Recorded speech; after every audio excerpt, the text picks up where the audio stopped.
नाही, ही गाडी तुमच्यासाठी नाहीये भावानो. नमस्कार भावानो, स्वागत आहे तुमचं अजून एका व्हिडिओ. आज आपल्यासोबत आहे ती इनोवा क्रिस्टा, जी की आहे 2.8 लिटर डिझेल इंजिन. आपण इथं स्ट्रेट इंजिन बघूया. जसं मी सांगितलं, हे सेम इंजिन 2016च्या फॉर्च्युनरमध्ये येत होतं आणि हे प्रोड्यूस करत आहे 117 हॉर्स पॉवर आणि 370 न्यूटन मीटर्सचा टॉर्क.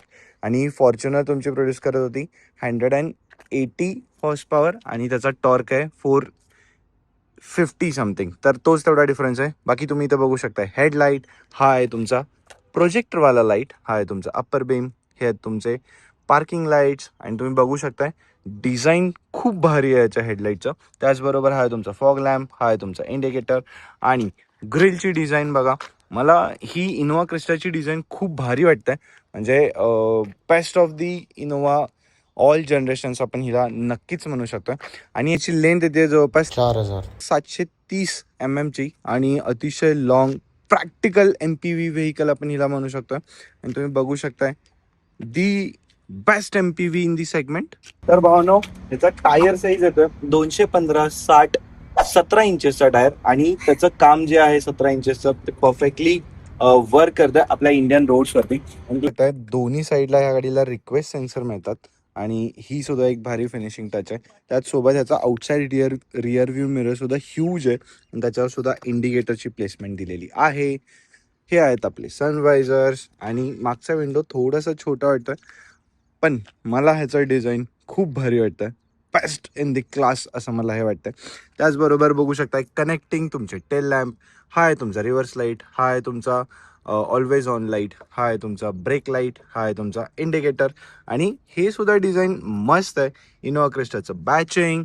त्याचसोबत इथं आहे तुमचा रिअर वायपर, हा आहे तुमचा स्पॉयलरवरती top mounted brake light, shark fin antenna.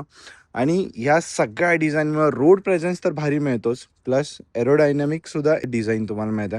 आणि हे खूप भारी आहे. आणि सगळ्यात भारी आहे ते म्हणजे हे 2.8चं बॅचिंग, दी 2.8 इंजिन नादखुळं इंजिन आहे.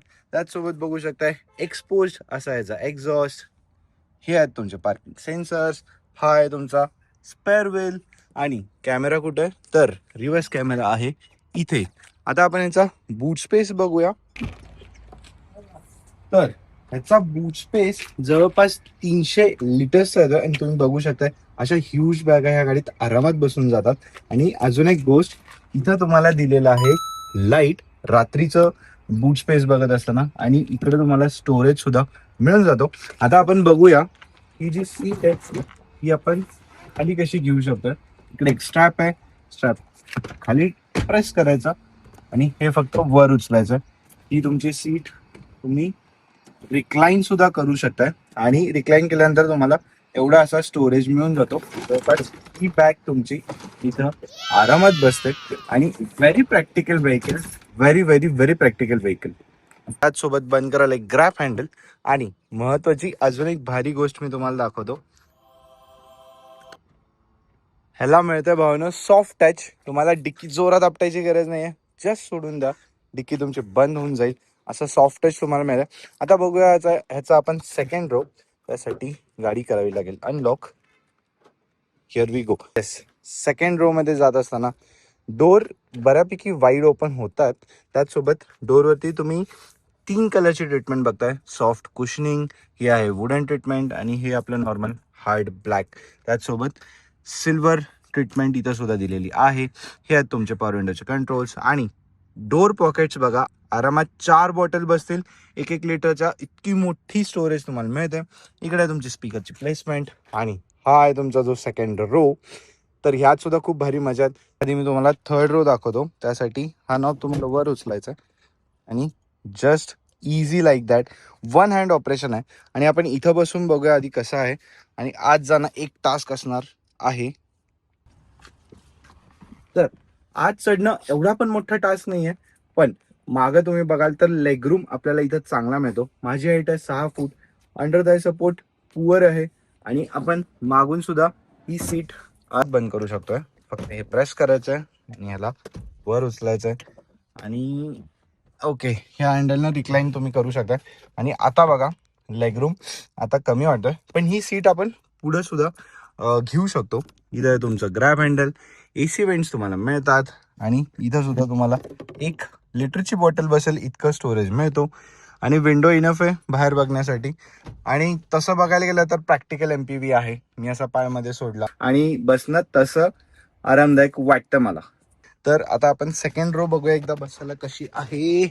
आणि मी तुम्ही बघाल तर इथूनच इकडे येऊ शकतो. येस, मी आलेलो आहे इकडं इथूनच. ओके, तर आता आपण आलेलो आहोत सेकंड रोला. जसं मी सांगितलं ही सीट तुम्ही अशी पुढं मागं करू शकता आणि प्रॉपर थर्ड वाला डोर.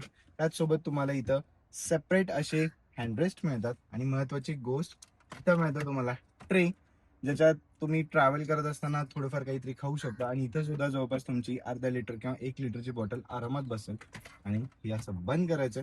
त्याचसोबत ह्याला बॉस मोड मिळतोय. तुम्ही इथूनच समोरच्या सीटचं सुद्धा समोर किंवा मागं करू शकता. तर ही पूर्ण मागं घेतलेली असताना सुद्धा आरामात मला चांगला लेगरूम मिळतो. त्याचसोबत हे तुम्ही रिक्लाइन सुद्धा करू शकता आरामदायक राहण्यासाठी. आणि इथं तुम्हाला एक 12 वॉटचं चार्जिंग सॉकेट सुद्धा मिळतो आणि इथं सुद्धा वुडन फिनिश ट्रीटमेंट आपल्याला मिळते. त्याचसोबत इकडे तुम्ही बघाल तर AC कंट्रोल्स इथं तुम्हाला दिलेले आहेत, AC वेंट्स आहेत आणि ह्याच्यात ॲम्बियंट लाइटिंग आहे. त्याचसोबत इथला लाईट तुम्हाला इथंच ऑन करता येऊ शकतो. ग्रॅब हँडल मिळतो तुम्हाला इथे. पण हे जे लाइटिंग आहे ना भावानो, एवढं भारी दिसतंय. मी तिथं सुद्धा तुम्ही बघाल एक ब्ल्यू कलरचं लाइटिंग आहे. मस्त आणि मस्तच दिसते. आता बघूया आपण ह्या ड्रायव्हिंग सीटवरची मजा काय आहे. आणि खरंच खूप भारी मजा आहे, कारण हे आहे 2.8 लिटरचं डिझेल इंजिन आणि ते नक्कीच भारी म्हणजे भारीच असणार आहे. आता आपण ज्यावेळी ड्रायव्हर सीटकडे जातोय तर same kind of door treatment तुम्ही बघू शकताय. वुडन फिनिश इथं मात्र दिलेलं नाही आहे आणि कुशनवाला ट्रीटमेंट इथं तुम्हाला मिळत आहे. 4 पॉवर विंडो तुम्हाला 1 टॅप अप आणि डाऊन मिळतात. डोर लॉक अँड लॉकचं बटन आणि हे आहे तुमचं आउटसाइड रिअर व्ह्यू बंद करायचं बटन. त्याचसोबत परत एकदा बघा, डोर पॉकेट्स एवढे ह्यूज मिळतात की सर्व आरामात तुमचे बॉटल्स इथे बसतील. त्याचसोबत पेडेस्ट्रियन लाईट सुद्धा तुम्हाला मिळतोय. स्पीकरचे प्लेसमेंट इथे, ट्विटरची प्लेसमेंट इथे आणि इकडे मिळतात तुम्हाला प्रॉपर डेड पॅडल तुम्हाला ह्या गाडीत मिळतो. त्याचसोबत ही ऑटोमॅटिक व्हेकल आपली आहे. त्याचसोबत हे फ्यूल लीड ओपन करायचं स्विच, हे आहे तुमचं समोरचं हुड ओपन करायचं स्विच, हे आहे तुमचं पार्किंग सेन्सर ऑफ करायचं बटन आणि इथं 2-3 डमी बटन्स मला दिसतात. तर भावानो, ह्या गाडीत आत बसणं तर अतिशय सोपं आहे आणि त्याचसोबत तुम्हाला 6 वे इलेक्ट्रिक ऍडजस्टेबल सीट मिळते. फक्त लंबार सपोर्ट ह्या गाडीत तुम्हाला मिळत नाही. प्रॉपर थर्ड वाला डोर बंद होतोय आणि तुम्ही बघू शकताय स्टेअरिंग व्हील अतिशय भारी आहे. इथं सुद्धा तुम्हाला वुडन ट्रीटमेंट ह्या गाडीत मिळते. आणि तुम्ही बघू शकता हे आहेत आपले मल्टीमीडियाचे कंट्रोल्स, आपले इन्स्ट्रुमेंट क्लस्टर ऑपरेट करायचे कंट्रोल्स. आणि मी सुरू नाही केलेलं कारण मला इथं तुम्हाला एक ॲनिमेशन दाखवायचं आहे जे की अतिशय भारी आहे. पूर्ण आपली इनोवा दिसते आणि मस्त वाटतं हे ॲनिमेशन मला. त्याचसोबत इकडे टोयोटाचं ॲनिमेशन येतं. हे मला खूप आवडतं या गाडीचं. आणि आता ज्यावेळी आपण इथे येतोय तर ह्या बटनांनी आपल्या ह्या सगळ्या गोष्टी कंट्रोल होणार आहेत. आधी तुम्हाला दाखवतो हे आपलं इन्स्ट्रुमेंट क्लस्टर. इथे येतं RPM मीटर, हे आहे तुमचं इंजिन टेम्परेचर. त्याचसोबत इकडे आहे तुमचं स्पीडोमीटर आणि हे आहे तुमचं फ्यूल गेज. आणि मधल्या बटनानं बऱ्यापैकी तुम्ही ट्रिप A, ट्रिप B आणि ब्राईटनेस जो आहे तो कमी जास्ती करू शकता. ओडोमीटर बघाल तर गाडी चालली आपली 1,26,000 किलोमीटर, जवळपास 27,000ला आलेलं आहे. आणि हे मी ट्रिप केलेलं असतानाचं ॲव्हरेज दाखवायला लागलं 13.5. हो भावानो, ह्याच्यावर मी एक सेपरेट छोटासा व्हिडिओ बनवलेला आहे, तो मी तुम्हाला खाली लिंकमध्ये मिळेल. तर इथं आपल्याला दिसतंय रुपीजमध्ये किती रुपयाचं डिझेल लागलं. तर हे मी जे रुपीजमध्ये होतं ते नीट टाकलेलं नसल्यामुळे असं दिसतंय. तर त्यानंतर तुम्ही बघाल इथं तुम्हाला दिसतंय करंट ॲव्हरेज. इथं आहे तुमचं किती किलोमीटर जाणार आहे ह्या डिझेलमध्ये गाडी आणि आफ्टर स्टार्ट किती किलोमीटर पर आवर तुमचं ॲव्हरेज स्पीड होतं. आणि इको स्कोअर तुमचा इथं दिसणार आहे. तर इतक्या गोष्टी इथं दिसतात. नंतर इकडे आहे तुमचं ऑडिओ आणि जे काही वॉर्निंग्स असतील ते तुम्हाला इकडे दिसतात. आणि हे आहे तुमचे सेटिंग. जसं की तुम्ही सेटिंगमध्ये जर जाल तर तुम्हाला मीटरमध्ये युनिट्स कसे हवे आहेत, किलोमीटर पर लिटर किंवा पर 100 किलोमीटर किती लिटर लागलं, eco on off, switch setting, driver info आणि त्याचसोबत हा जो कलर आहे सगळा, हा इथं होम वगैरे दिसतोय, तो कुठला हवा आहे. जसं की आता मी इथं ऑरेंज केलं तर इकडे ते ऑरेंजमध्ये येईल. तर ह्या सगळ्या गोष्टी तुम्हाला इथून सेटिंग करता येऊ शकतात. तर ह्या सगळ्या गोष्टी इथं मिळतात आपल्याला. आणि इकडच्या बाजूला ज्यावेळी तुम्ही येताय, ऑटोमॅटिक हेडलाईट्स तुम्हाला मिळतात. आणि त्याचसोबत ह्या बाजूला तुम्हाला आहे वायपरचा एकदा स्प्रे आपण बघूया. खूप भारी स्प्रे आहे आणि स्क्रीन सुद्धा अतिशय भारी पद्धतीनं हे वायपर क्लीन करतात. बाकी इकडे तुम्हाला मिळतं हॉर्न आणि हे तुमचे कॉल पिक आणि रिजेक्ट करायचे बटन्स. आणि क्रूज कंट्रोल एक सेपरेट नॉब दिला. तुम्ही जर बघाल, क्रूज कंट्रोल आपला एक सेपरेट नॉब मिळतं. हे आहे सेट, हे आहे रिसेट, वर उचला कॅन्सल आणि ऑन ऑफला हे बटन दाबावं लागतं. तर हे सुद्धा एक मस्त टच आहे. ज्यावेळी तुम्ही हायवेवरती असता, हे खूप भारी पद्धतीनं काम करतं. आता आपण ज्यावेळी इकडे येतो, एसी वेंट्स तुम्ही बघाल तर नाईसली प्लेस्ड केलेले आहेत. त्याचसोबत वुडन ट्रीटमेंट तुम्हाला मिळते आणि अजून एक तुम्हाला बॉटल किंवा ग्लास होल्डर मिळतोय, जो की ह्या एसीने तुम्ही गार सुद्धा करू शकता. हे सुद्धा खूप भारी आणि व्हेरी प्रॅक्टिकल थिंग आहे. इकडे दिलेलं आहे तुम्हाला क्लॉक, हे आहे तुमचं हजार्ड लाईटचं स्विच. त्याचसोबत मध्ये तुम्हाला मिळतोय CD प्लेअर आणि हा 10 इंचेसचा टचस्क्रीन अतिशय इन्फॉर्मेटिव्ह आहे. तुम्ही बघाल तर तुम्हाला मॅप्स मिळतात आणि हे मला खूप भारी इन्स्ट्रुमेंट क्लस्टर वाटतंय. दॅन आत्ताच्या हायब्रिडमध्ये काहीच तुम्हाला मिळत नाही. त्या मानाने हे खूप म्हणजे खूप भारी आहे. त्यानंतर इकडे तुमचे AC कंट्रोल्स आणि तुम्ही जर बघाल AC कंट्रोल्स असे अपराईट प्लेस्ड आहेत आणि हे सुद्धा खूप भारी वाटतंय. तुम्ही रिअर AC इथूनच कंट्रोल करू शकता. हे सुद्धा खूप भारी आहे. फिजिकल बटन्स तुम्हाला दिलेत आणि डिस्प्लेमध्ये सुद्धा छान इन्फॉर्मेशन मिळते.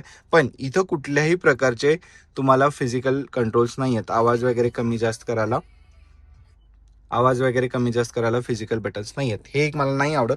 त्याचसोबत इकडे आहे तुमचं ट्रॅक्शन कंट्रोल ऑफ करायचं बटन, हे आहे तुमचं पॉवर मोड, इको मोड. त्यानंतर इकडे एक डमी स्विच दिलेला आहे. इथं तुम्हाला स्टोरेज मिळतो चांगला. इथं आहे तुमचा 12 वॉट चार्जिंग सॉकेट, छान असा स्टोरेज तुम्हाला मिळतो. आणि हा आहे तुमचा 6 speed automatic torque converter gearbox. आता आपण एकदा रिव्हर्स गिअर बघूया. आणि डिसेंट क्वालिटीचा कॅमेरा मिळतोय. 30 लाखाच्या मानानं मला हा कॅमेरा अजून इम्प्रूव्ड असायला हवा होता. आणि तुम्हाला अडॅप्टिव्ह गाईडलाईन्स सुद्धा मिळत नाहीत. हे सुद्धा व्हेरी डिसअपॉइंटिंग आहे. आणि तुम्ही बघाल, याला कोणत्याही प्रकारचं स्विच नाही आहे. तुम्हाला फक्त हे असं त्या कप्प्यांमध्ये टाकायचं आहे, जसं की पार्क न्यूट्रल ड्राईव्ह वगैरे त्या कप्प्यांमध्ये. इकडे आहे तुमचा हँड ब्रेक. त्याचसोबत इथं सुद्धा अजून 1 लिटरची बॉटल आरामात बसेल एवढा स्पेस तुम्हाला मिळतो. हे आहे तुमचं हँडरेस्टवाला पॉकेट. हँडरेस्ट पुढं मागं होत नाही. आणि इकडे तुम्हाला मिळतं USB आणि ऑक्स. आणि इथं तुमचा आय गेस एखादा फोन आरामात बसेल. पण ह्याला कुठेही प्रकारचे USB किंवा Type-C वगैरे चार्जिंग पोर्ट्स मिळत नाहीत. परत वुडन फिनिश इथं सुद्धा दिलेला आहे.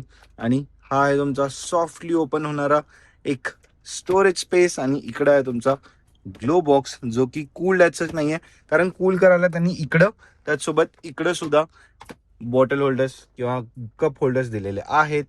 त्याचबरोबर auto dimming inside rear view mirror मिळत नाही. मॅन्युअल डिमिंग आहे. हे सुद्धा 30 लाखाच्या मानानं व्हेरी डिसअपॉइंटिंग. इथं तुम्हाला मिळतोय सनग्लास होल्डर. हे आहेत तुमचे लाईटचे स्विच आणि हे थोडंसं अडकलं, लाईटचे स्विच. आणि इथं तुम्हाला मिळतोय जो की ॲम्बियंट लाइटिंग आहे, त्याचं सुद्धा ब्राईटनेस तुम्ही इथून कमी जास्त करू शकता.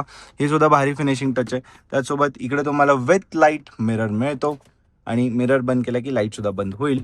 त्याचसोबत ह्या बाजूला सुद्धा तुम्हाला मिरर विथ लाईट मिळून जातो.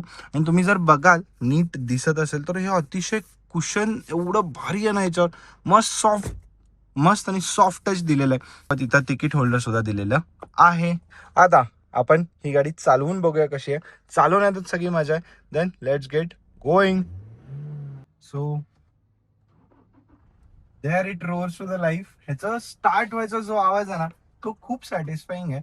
So safety first, seat belt first and into the drive mode and brake down. आणि आपलं AC 1च्या स्पीडवर आहे अँड हिअर वी गो. तर म्हणून आपण याच्या फायद्यां आणि तोट्यांबद्दल बोलणार आहोत. तर ह्याचा सगळ्यात आणि भारी असा पॉइंट आहे तो म्हणजे याचं इंजिन, जे की येतं 2.8 लिटरचं डिझेल इंजिन, जे प्रोड्यूस करते 170 हॉर्स पॉवर. आणि हे रोडवरती चालवायला एवढी मजा येते नादखुळा म्हणजे नादखुळा इंजिन आहे. आणि रिलायबिलिटी तर गाडीची खूप भारी आहे. ते तर आपल्या सगळ्यांना माहिती आहे की Toyota rules the world automobile सेक्टरमध्ये. तर हा पण एक भारी मुद्दा आहे ह्या गाडीचा. त्यानंतर तुम्ही जर बघाल तर गाडीत कम्फर्ट खूप चांगला आहे. सस्पेन्शन गाडीचे एक नंबर आहेत. एकदम स्मूथेस्ट सस्पेन्शन मी म्हणू शकतो. तुम्हाला स्पीड ब्रेकर्स असतील, जर्क्स असतील, ते बारके बारके पोटोल्स, खड्डे, डबरे आपल्या रोडवरचे आहेत, ते अजिबात तुम्हाला या गाडीत जाणवत नाहीत. आणि तो सुद्धा एक तुम्हाला प्लस पॉइंटच कन्सिडर करावा लागतो. त्यानंतर तुम्ही बघाल गाडीला जवळपास 180 चा ग्राउंड क्लिअरन्स येतो. त्यामुळे तुम्ही 7 माणसं बसून असताना सुद्धा आरामात आपल्या इकडचे रोडवरचे स्पीड ब्रेकर्स टॅकल करू शकता. तर हे तुमचे 2-3 पॉझिटिव्ह पॉइंट्स आहेत. त्याचसोबत महत्वाचा अजून एक पॉझिटिव्ह पॉईंट, सगळ्यांना वाटत असणार की 2.8 लिटर म्हणजे अरे बाबा याचा ऍव्हरेज कमी असणार. अजिबात नाही. मी एक व्हिडिओ बनवलेला आहे याच्यावर, खाली लिंक मध्ये तुम्हाला मिळेल. मला जवळपास 13.6चा ऍव्हरेज पडलाय फ्रॉम कोल्हापूर टू मुंबई. आणि मध्ये तरी तुम्हाला माहिती आहे नवले ब्रिज वगैरे हे मला ट्रॅफिक लागले म्हणून ते 13.6 झालं. नाहीतर आरामात 14.5 पर्यंत मला ऍव्हरेज पडलं होतं. तर अजून एक महत्वाच्या पॉझिटिव्ह पॉईंट बद्दल मी बोलायचं राहिलो ते म्हणजे याच्यात वापरलेले इलेक्ट्रॉनिक्स. जर भावानं तुम्ही प्रेफर करत असाल VG मॉडेल वगैरे, तर त्यात इलेक्ट्रॉनिक्स नाही आहेत. झेड मॉडेलमध्ये फक्त जे इलेक्ट्रॉनिक्स येतात, जे कॉर्नरिंगला तुम्हाला सपोर्ट करतात, ते नेक्स्ट लेवल आहेत. नेक्स्ट लेवल आहेत, ट्रस्ट मी. त्याला नादच नाहीये त्या इलेक्ट्रॉनिक्सचा. तो सुद्धा एक प्लस पॉइंटच ह्या गाडीचा कन्सिडर करावा लागेल. त्यानंतर ह्या गाडीला रिसेल व्हॅल्यू सुद्धा चांगली आहे. तो सुद्धा तुम्हाला प्लस पॉइंटच कन्सिडर करावा लागेल. तुम्ही बिझनेस वगैरे करणार असाल टुरिस्टचा, तर त्यासाठी ही गाडी मोर दॅन परफेक्ट आहे. तिथं तुम्ही रोडवरती फिरत असताना बघताच. आता तुम्ही म्हणाल याच्या निगेटिव्ह पॉइंट्स बद्दल पण काहीतरी सांग. पॉझिटिव्ह तर आम्ही बघतोच, तर निगेटिव्ह मध्ये मला एक महत्वाचा पॉईंट वाटतो तो म्हणजे याचं इंजिनचा आवाज. तुम्ही जर बघाल तर याच्या इंजिनला आवाज खूप आहे. त्याच्यामुळं आतमध्ये तुम्हाला केबिन थोडंसं नॉइझी वाटू शकतंय. त्यानंतर मी एक ऑब्झर्व केलंय की ज्यावेळी गाडीमध्ये 7 माणसं वगैरे बसलेत, लगेज वगैरे आहे, त्यावेळी स्टेअरिंग वरती थोडासा लोड येतो. मग स्टेअरिंग थोडंसं हेवी जात आहे, तर तो त्यावेळी जात आहे. इतर वेळी जर तुम्ही बघितला, आता आपण जसं की मी एकटाच फिरायला लागलोय, तर स्टेअरिंग लाईट वेट आहे. इथं तरी मी तुम्ही बघाल की वन हँड ऑपरेशन सुद्धा करू शकतो. मग हा एक मुद्दा तुम्हाला निगेटिव्ह मध्ये कन्सिडर करावा लागेल की ज्यावेळी माणसं बसलेत त्यावेळी स्टेअरिंग तुमचं हेवी जाणार आहे. त्याचसोबत गाडीची लेंथ खूप जास्त आहे. जर तुम्ही विचार करत असाल की विकेंड्सना फक्त आम्ही फॅमिली सोबत जातोय, इतर वेळी आम्ही सिटीमध्ये वापरू, ऑफिसला जायला गाडी वापरू, तर नाही भावांनो. गाडीची लेंथ जास्त असल्यामुळे पार्किंग असेल, ट्रॅफिक मधनं मनुवर करणं असेल, त्याचसोबत हायवेवरती सुद्धा कन्सिडरिंग तुम्ही एन्थुजियाज व्हेकल ड्रायव्हर आहात, तुम्हाला पळवायला आवडतंय, कट वगैरे मारायला आवडतंय, नाही, ही गाडी तुमच्यासाठी नाहीये भावानो. कट वगैरे मारणं अतिशय डिफिकल्ट आहे. तर हे ह्याचे निगेटिव्ह पॉइंट्स आहेत. आणि भावानो अजून एक निगेटिव्ह पॉइंट याचा की हॉर्न सुद्धा आतमध्ये खूप ऐकू येतात. म्हणजे तुम्ही म्युझिक वगैरे लावलाय, गाणी वगैरे लावलाय, तर हॉर्न याचा थोडासा डिस्टर्बिंग तुम्हाला वाटू शकतो. तो सुद्धा एक निगेटिव्ह पॉईंट मध्ये कन्सिडर करावा तुम्हाला लागेल. त्याचसोबत भावांनो आता मी गाडी स्लो केली, तुम्हाला ह्याचं टॉर्क कन्व्हर्टर इंजिन दाखवण्यासाठी, जो की एक निगेटिव्ह पॉईंट मध्ये कन्सिडर होतोय. ते म्हणजे तुम्ही आता प्रेस कराल तर गाडी खूप हायपर होते, आवाज गाडीचा खूप आतमध्ये येतो. आणि कायम गाडी ट्राय करते की हायर एंड मध्ये गिअर ठेवायचा, तर तो एक मला निगेटिव्ह वाटतोय. आणि ज्यावेळी तुम्ही पॅडल सोडता एक्सलेटर, गाडी झटकन न्यूट्रलला जाते. तर हे कुठंतरी कदाचित ऍव्हरेजच्या दृष्टीने चांगलं असेल, पण तुम्हाला थोडंसं वियर्ड फिलिंग येते. जर तुम्ही DSG वापरत असाल किंवा जर तुम्ही मॅन्युअल गाड्या वापरल्या असतील, तर तुम्हाला कुठेतरी एक वियर्ड फिलिंग येतं की गाडी कायम कन्फ्युज राहते. म्हणजे गिअर बदलू नाही बदलू, आवाज असं तुम्हाला एक कन्फ्युजन राहतंय. तर तो एक मला निगेटिव्ह पॉईंट मध्ये कन्सिडर करावा लागतो. तर भावांनो, तुम्हाला ही इनोव्हा कशी वाटली ते मला कमेंटमध्ये सांगा. तुमच्याकडे इनोव्हाचं कोणतं जनरेशन आहे तेही मला कमेंटमध्ये सांगा. तुमच्याकडे 2.8 आहे किंवा 2.4 आहे तेही मला सांगा. 2.4चा ऍव्हरेज तुम्हाला किती पडतंय, किंवा 2.8चा ऍव्हरेज तुम्हाला सुद्धा एवढंच पडतं किंवा याच्यापेक्षा जास्त आहे, ते मला कमेंट्स मध्ये सांगा. आणि भावांनो, आपल्याकडे VGZX ऑटोमॅटिक मॅन्युअल, पहिली इनोव्हा, सेकंड जनरेशन इनोव्हा किंवा इनोव्हा हायब्रिड असेल, आपल्याकडे सर्व प्रकारचे सेकंड हँड व्हेकल्स अवेलेबल आहेत. जर कुणाला अशी एखादी भारी आणि मिंट कंडिशन मधली सेकंड हँड व्हेकल हवी असेल, तर कॉन्टॅक्ट कुठे करायचा, माझा नंबर दिलेला आहे इथे, मला संपर्क साधा. आपण तुम्हाला best of the best vehicle मिळवून देऊ. आणि भावांनो, हा व्हिडिओ आवडला असेल तर लाईक करा. अजून आपल्या चॅनलला सबस्क्राईब नसेल केलं तर सबस्क्राईब करा. आणि पुन्हा आपण भेटूया अशा अजून नादखुळा गाड्यांसोबत. तोपर्यंत भावांनो, राम राम.